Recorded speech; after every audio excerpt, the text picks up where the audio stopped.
Barrister साहब, आज तो अखीर हो गई और वो ये है कि भारत के जो डिफेंस मिनिस्टर हैं राजनाथ सिंह साहब, उन्होंने कहा जनाब कि जब तक हम जो आज़ाद कश्मीर है और गिलगित बल्तिस्तान वापस नहीं लेते, असल चीज़ें जो हैं वो तब तक ठीक नहीं हो सकती और हमें वो वापस लेना है।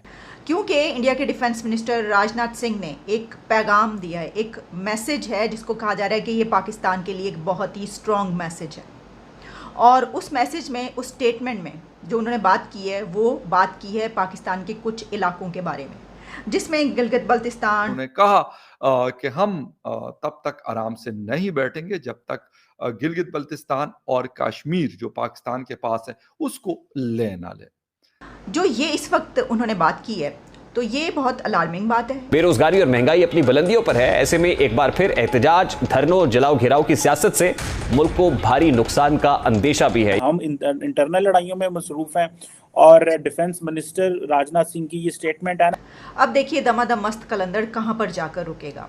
क्योंकि भारत का जो है वो डे 1 से यही स्टैंड है। इस पे अभी तक कोई रिएक्शन नहीं आया पाकिस्तान की तरफ से, ना कोई फॉरेन ऑफिस की तरफ से आया और ना कहीं और से आया। कि डिफेंस मिनिस्टर राजनाथ सिंह की एक स्टेटमेंट बहुत डिस्कस की जा रही है, ब्रॉडकास्ट की जा रही है, हेडलाइंस के तौर पर वहाँ पर इसको डिस्कस किया जा रहा है, क्योंकि इंडिया के डिफेंस मिनिस्टर राजनाथ सिंह ने एक पैगाम दिया है, एक मैसेज है जिसको कहा जा रहा है कि ये पाकिस्तान के लिए एक बहुत ही स्ट्रॉन्ग मैसेज है। और उस मैसेज में, उस स्टेटमेंट में जो उन्होंने बात की है, वो बात की है पाकिस्तान के कुछ इलाकों के बारे में, जिसमें Gilgit Baltistan to be integrated, इस तरह की बात हुई है। फिर Rajnath Singh reveals centre's mission Pakistan. फिर ये कहा गया कि Kashmir, Gilgit Baltistan integration with India, इस तरह की बातें की गई। अब देखें, ये वाली बातें तो पहले कई मरतबा हो चुकी हैं और हमने इसके ऊपर प्रोग्राम्स भी किए, एक्सपर्ट ओपिनियन भी लिए कि ये क्या सिलसिला है सारा। तो खैर, जो थ्रेड्स हैं वो तो आपको पता ही है। इधर से कश्मीर का तो मसला इधर से हमेशा ही इसी तरीके की ललकार जो है वो तो जाती रहती है। लेकिन जो ये इस वक्त उन्होंने बात की है, तो ये बहुत अलार्मिंग बात है, इसको होना चाहिए, अलार्मिंग सिचुएशन और ये स्टेटमेंट। लेकिन इसको कौन देखेगा?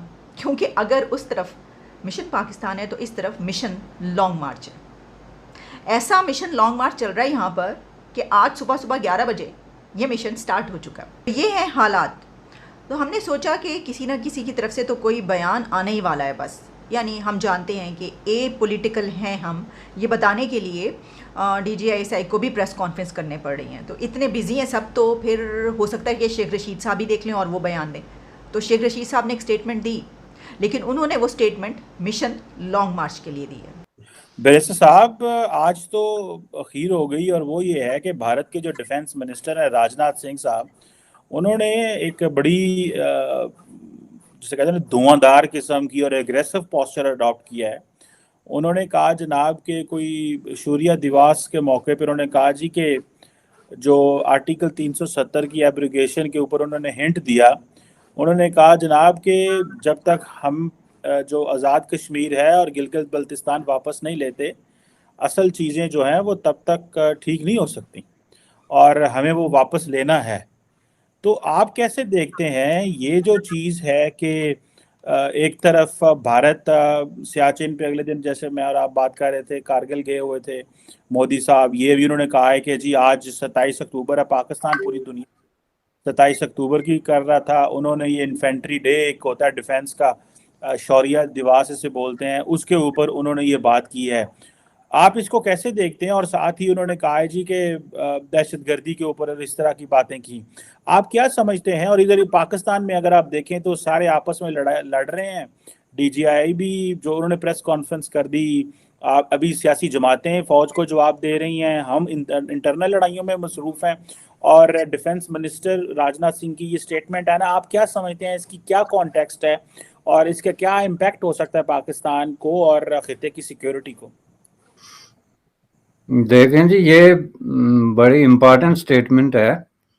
ऑल्दो के there is nothing new about this statement, क्योंकि भारत का जो है वो डे 1 से यही स्टैंड है और उसको मुख्तलिफ शक्लों में मुख्तलिफ तरीक़ों से जो है वो मुख्तलिफ पॉलिटिशियंस अपने अपने दौर में पेश करते रहे हैं।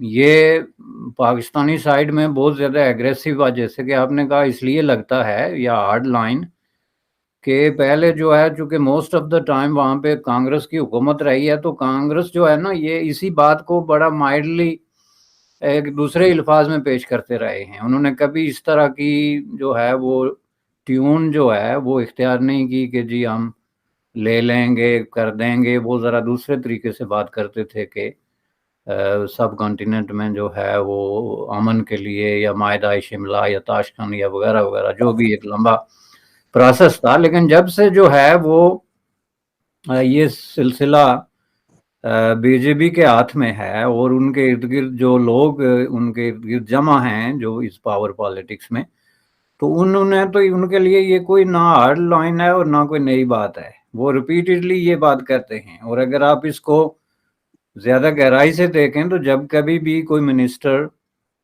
जम्मू कश्मीर में जाता है या जम्मू कश्मीर के हवाले से कोई डिस्कशन होती है, तो उसमें ये फ्रीक्वेंटली जो है वो यूज्ड स्टेटमेंट है कि जी हम गलगित बल्तिस्तान और आज़ाद कश्मीर, जिसको वो पीओके कहते हैं, पाकिस्तानी ऑक्युपाइड कश्मीर, और जिसको कुछ लोग पाकिस्तानी एडमिनिस्ट्रेटेड कश्मीर कहते हैं, ये हम उसको वापस लेंगे।